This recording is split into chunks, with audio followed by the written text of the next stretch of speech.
All right, ladies and gentlemen, very quickly. How do you find the perimeter of a slice?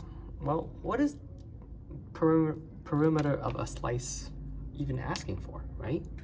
Well, this is the slice, right? And the perimeter involves this piece, and this piece. Okay.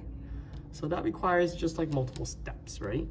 And so in order for us to actually begin solving for this, first we need this arc length, right?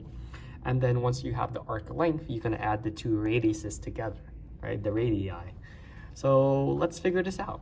It's not that hard, okay? We already have the two radii we're gonna put to the side. We'll put it over here, 10 plus 10, that's 20, okay? So ultimately, whatever this is, we're gonna figure it out. And how do we do that? By setting up a proportion, right? We know it's 60, right? 60 over here, 360 in total. Arc length, we have no idea. And for this, we need the circumference. So let's get the diameter. If D is, R is 10, right? So D is 20.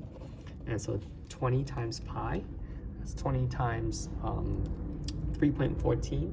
So it'll be 62.8, okay?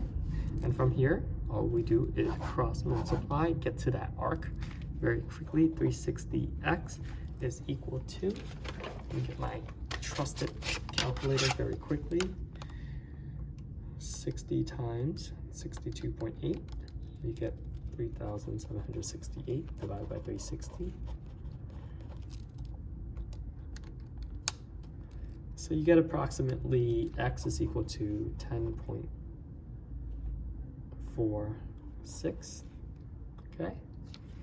And then what are we going to do? Well, this is the length of the arc, right? This thing is 10.46. And so all I have to do is add this to 20. And you get the final answer. The perimeter of the slice of this pie is 30 point. Let's just round it to the nearest hundredths, 0.47. Okay? So what did this involve? It involved you thinking, right? About what are the components that you need and knowing how to set it up to get to the final answer. So this is how the SAT tests you on certain circle problems, right? The main ideas that you need to know is the idea of like how do you find an arc length or the area of a sector, and it's really involving a proportion.